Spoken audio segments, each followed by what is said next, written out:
There's 3 games left. So sort of, what are you going to be looking for here down the stretch? You're 2-7, obviously, but there's still a lot you can get accomplished, right? Yeah, the message obviously, like everybody can count to six, right? And so the path to postseason play is not there. And then it breaks my heart for the seniors, the guys that have exhausted eligibility, and this will be their last season.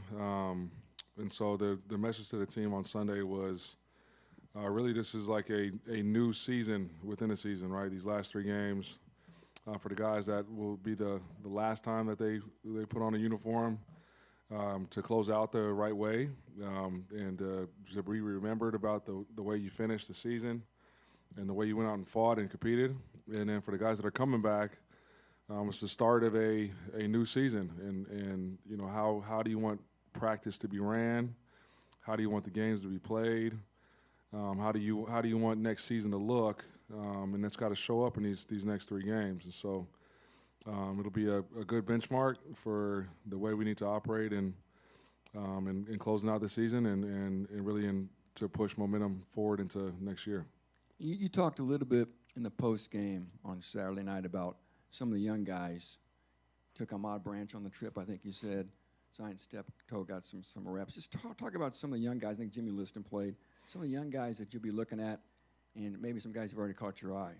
Yeah, obviously they're the true freshmen that have played it already are continuing to improve. I thought Zion did well. It was good to get baptized in the big house, right? There's not going to be a bigger venue than to get your first meaningful reps. I thought that was good for him. He played well while he was in there. You talk about Derek Rogers and Dylan Thieneman and Will Helt on defense. On offense you got George Byrne who's been playing a lot, and Jerron Tibbs has gotten reps. Ahmad Branch got moved up. There could be some others, specifically, with sort of the way the roster has been going just from an injury standpoint. And so those guys will continue to improve, and if they are deserving of reps on game day, they'll get reps on game day. And did you talk about the situation at offensive tackle? It seems to be pretty dire right now. I guess you really don't have a third offensive tackle. Talk a little bit about Gus swinging out to play tackle at one point and just not having 2 of your 3 best offensive linemen. You've got to really compromise that offense, I think, right now. Yeah, it's been I give those guys a lot of credit. They are fighting their tails off. I give Coach Johnson a lot of credit. Just being able to plug guys in different positions and still be able to function from a schematic standpoint is incredible. I give Gus a lot of credit. Right, he is. I think he's arguably one of the best centers in the Big Ten. And for him to be able to go out and play tackle and not lose a beat there, I thought it was good to see. But yeah, that's just the reality of the situation we're in. Kaltenberger was unavailable last week because of some back issues, and so we had DJ and we had Ben that were available.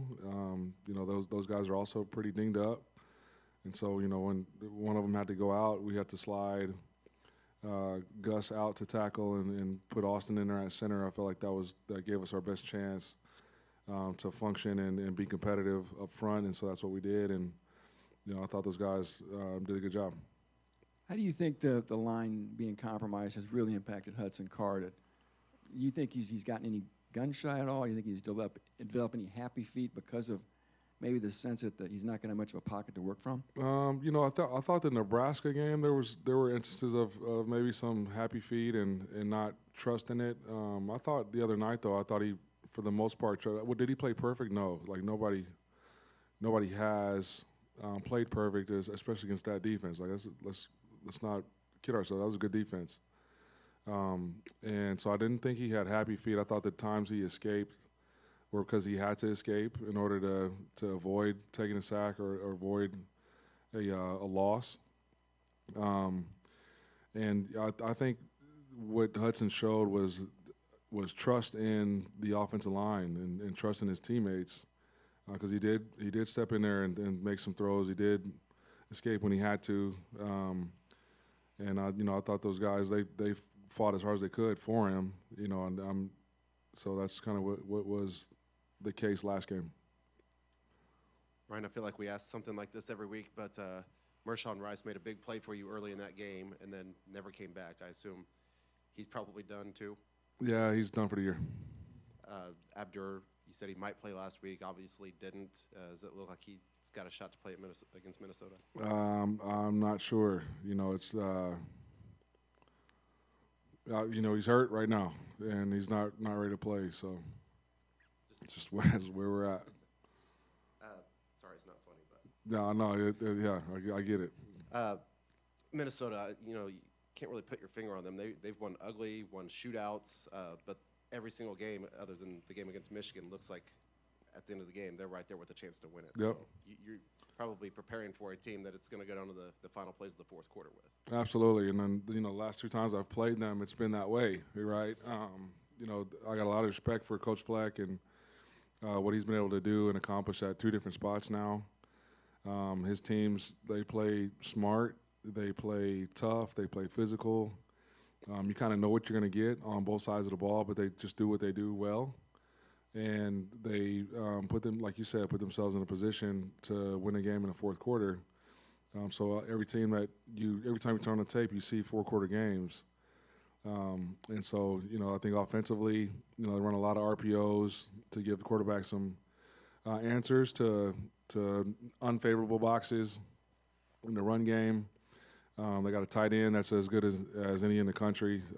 It's been fun as a coach, right? Not as somebody that's about to go against him, but just game planning. This will be my 3rd time game planning against him, just to see his growth. I thought the first year we played him, he had a lot of potential, but didn't really like to mix it up in the run game. Then last year I was like, okay, he's starting to develop into a tight end, and he is serviceable in the run game, and they can do all the things you can ask him to do. And now he's a good tight end. Like he is a complete player. Obviously the measurables are what they are, and you can't teach that. But it just shows how much work he's put into the game of football and working on his craft. That he's a complete player now. You look at defensively. They much like an Iowa team that kind of does what they do. A lot of quarters, a lot of quarter half, but they do it really, really well. I think number 27. The safety is as good a safety as there is in the country. I was surprised he came back this year. I thought based on just crossover games and watching him a year ago, I was like, shoot, he's going to be gone. And all of a sudden I see him at Big Ten Media Days, and I'm like, what are you doing? So I'm sure they're happy that he's there. He's making a ton of plays like he always does. And so they got good players, they got sound scheme, and they're well coached, which is why, they're in every game up until the fourth quarter. This is somewhat of a random question, but what is the value in a quarterback like Kyle Adams, who he knows his role, he knows he's not going to get in the game, but he prepares like he's going to play the game, and seems to have a football savvy that probably helps Hudson out more than anything, and that's kind of his role with this team. Yeah, he's also a really good signal caller. You know what I mean? With the signals and stuff like that. Like Kyle's awesome in the locker room because he gets a pulse of the community. Anytime you're like the big man on campus in high school in a town like West Lafayette, and you have the success that he had in high school, like you just got a certain swagger about yourself, and he definitely carries that into the locker room. So he's one of the more popular guys we have on the team, just with his teammates. And I know him and Hud have gotten tight, so I'm glad he's on our team, and it's good to have somebody that grew up here care about this place the way he does.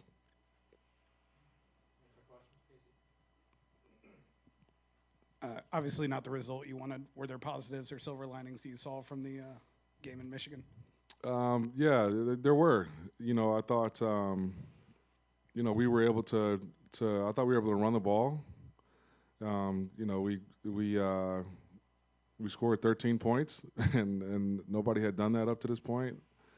As crazy as that sounds, I did think, defensively, after those first 2 drives, thought we settled in and played attacking style of football, and you saw guys that looked like and played like they belonged on that stage, and like Nick Scorton, like he was dominant out there. KJ he was dominant out there. And so that is encouraging, especially when, those two guys have years left, you know what I mean? And so I think from a confidence standpoint and knowing now and having proof that, what we are doing in the weight room and how we're practicing and what we're doing schematically helps those guys and allows them to play the way they did against a top 10, top 5, top 3 team. I think you definitely can take positives away from that. I felt like when we were executing at a high level, albeit the depletion of the roster, that we were able to move the ball at times. So I think that, again, bodes well just for confidence and having, some proof on tape that when you do things the right way, that there are plays to be had and be made out there. Anytime you can get experience in a environment like that with the surrounding stories and the underlining narratives of that game, anytime you can experience that moment, I think those are good lessons learned and good teachers and good experiences to draw from, for the future. So, did the outcome turn out like we wanted to? Absolutely not. Like we had every intention of going out there and trying to win a ball game, right? But there were times when you turn on the tape when you're like, man, that's the way it's supposed to look, and that's what we're capable of. And hopefully those will be lessons that we can draw from in a positive way moving forward. Any more questions for Coach? Ryan, you mentioned Nick and KJ pretty much every week. They look, when you watch the film, when you look at the stats, they look like the 2 best edge rushers in this league.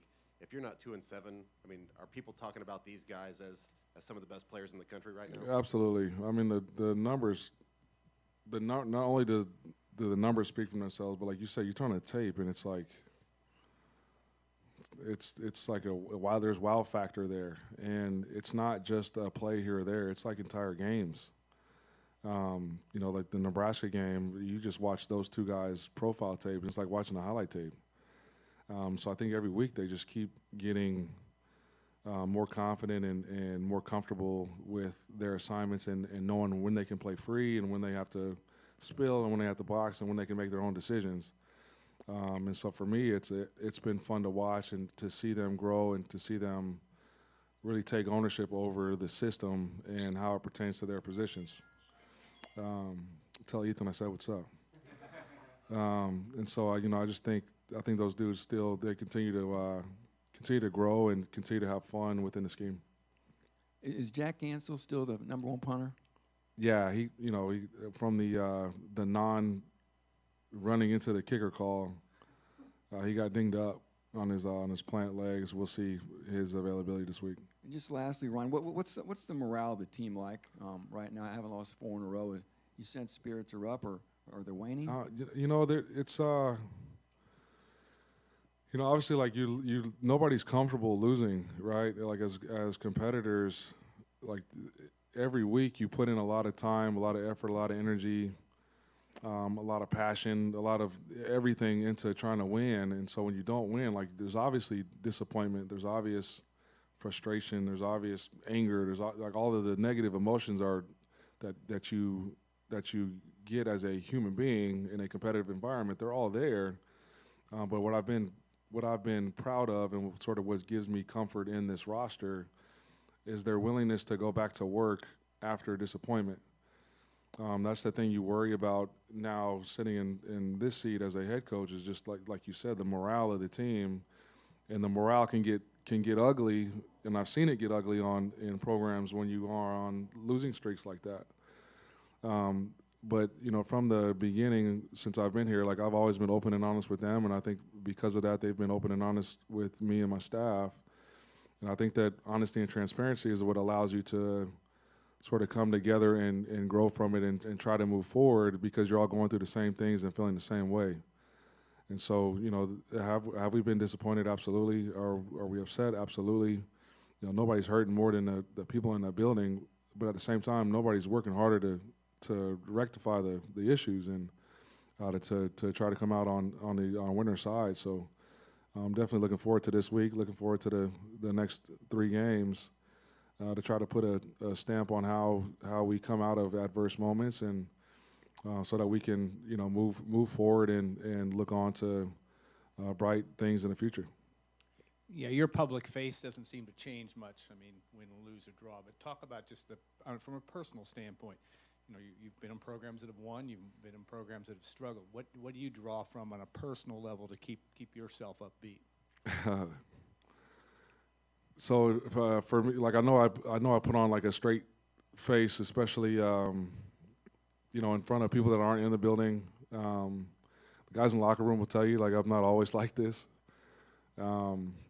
But personally, it's different when you're a coordinator, right? Like I think you have more emotion on one side of the ball. Like you can publicly display that sort of emotion.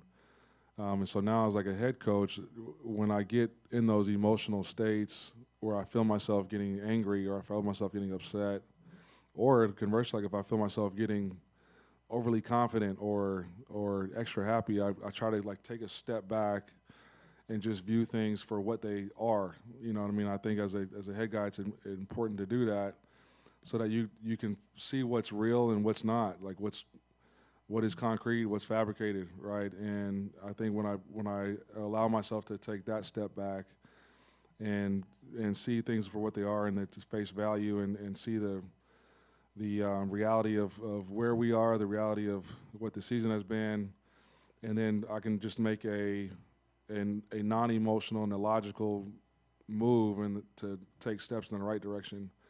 And I have to do that. Like that's my job now, right? And I think because of that, it allows me to get back to baseline, and it allows the locker room to get back to calm and to get back to still waters so that we can all start moving in the same direction. More questions for Coach?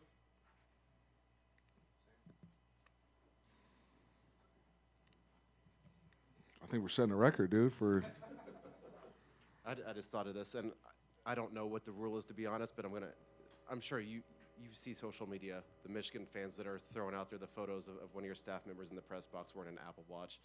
Do you know the rule on that? And to me, it's non-story, but it seems Right. like they're pulling at whatever strings they can right now to get back at what you said last week. yeah. I mean, if there's, I'll look at the rule. I haven't seen the photo. Like once the season starts, my social media is done. Unless it's for recruiting, So like the only times I'm looking at it is because I'm being told to post something. I know there aren't allowed electronics up there. What type of electronic? I got to go clarify. If we had somebody with an Apple Watch up there, I can guarantee it wasn't in a malicious or a trying to gain an advantage act. I got to look at the picture, see who it was, and see what they had on their wrist. But kudos to them for doing some very great investigative work. All right. Thanks, Coach. Thanks, guys. All right. Thank you, guys.